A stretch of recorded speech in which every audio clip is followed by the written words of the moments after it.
Welcome back to another one of my videos. It's a new week and a new video, and this week, guys, I'm going to bring you some useful tips on how to stay motivated as a new real estate agent. I personally have been licensed for about a year and 2 months now, and every single transaction that I've gone through has had an obstacle.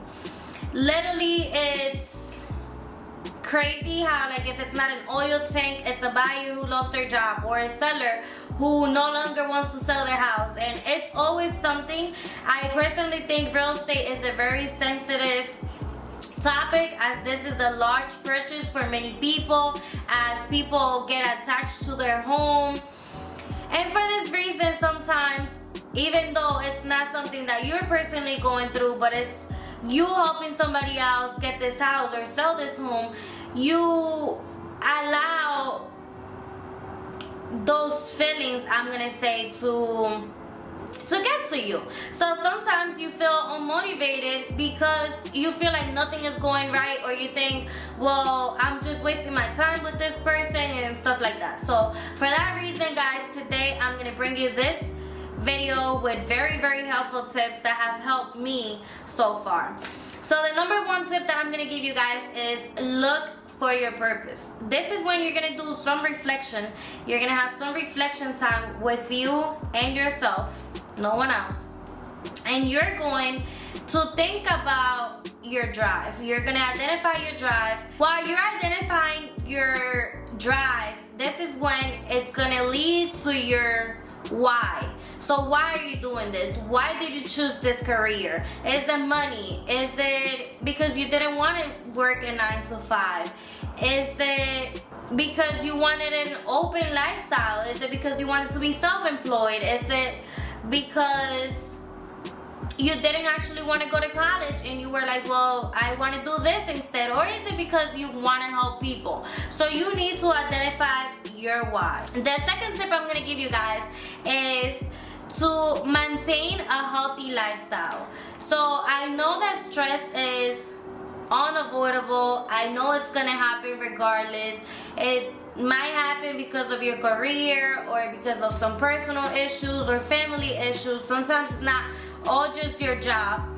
However, you do need to maintain that healthy lifestyle. And by this, I mean sometimes take 5 minutes, 10 minutes of your day and do some yoga, do some exercise, eat healthy. These are things that are going to help you cope with the stress. Another tip that I'm going to say is identify yourself with some successful entrepreneurs. For me personally, I love Leanne Henry. She does YouTube. I believe I personally decided to do YouTube because of her. I love her content. She's not very consistent as she used to back then when we were quarantined, but her content is just beautiful. It motivates me every single time I watch one of her videos. I also love Ryan Serhan. He's more of like a vlog person. He's more of somebody that, like, instead of doing a sit-down video with you, he walks around with other people recording him.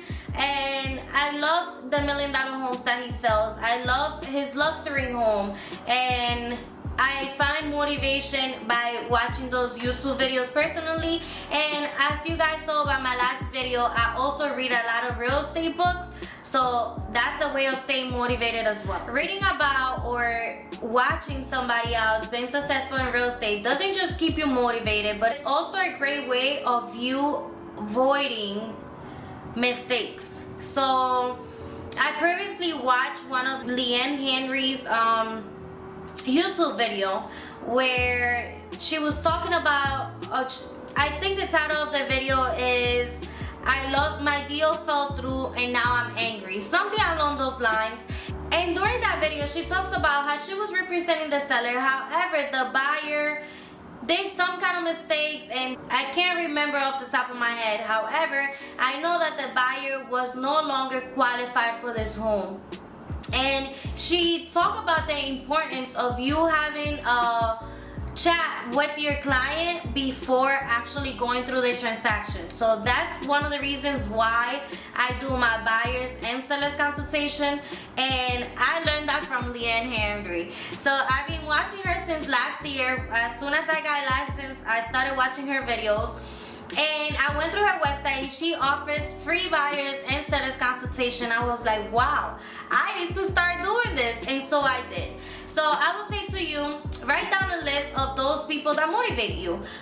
It doesn't have to be real estate related. It doesn't have to be specifically like people who do real estate. It could be somebody that's just generally successful and you see them as a motivation.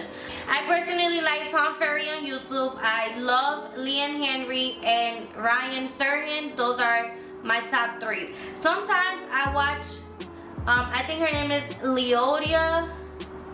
Can't really pronounce her name, but I'll put it in this description down below if you guys are interested. Another way of staying motivated, I'm gonna say, is reward yourself. So if you feel like you had such an amazing day, such a productive day, why don't you reward yourself? And reward can as little as this, or it could be as big as whatever you like to be. So sometimes I feel like I work my butt off, so I'm like, okay, so today I'm going on Amazon and buying everything that's on my cart. Or sometimes I feel like booking a trip. Why not? So give yourself an incentive for the hard work you're done. So if you feel like I worked hard today, I'm gonna go out for dinner with my friends and family, do it. Last but not least, I'm gonna say join a team or find you a mentor or coach. Why? Because you need to find yourself someone that's doing the same thing as you. Someone that has the same motive and the same drive and the same urge to want to succeed like you do. And this is gonna help you. When you're down, that person is gonna help you, but when that person is down, you're gonna motivate them. So join a team or find yourself a mentor or a coach. So I am thinking of dropping a video on the different reasons why you should have a coach or mentor. And if that's something that interests you guys, leave it on the description down below and I'll make it happen. If you don't want to watch that video, if you don't see any interest in it, then I simply won't do it. So I'll read your comments in the description below. I love you guys. Thank you so much for watching my videos. See you next week. Bye guys.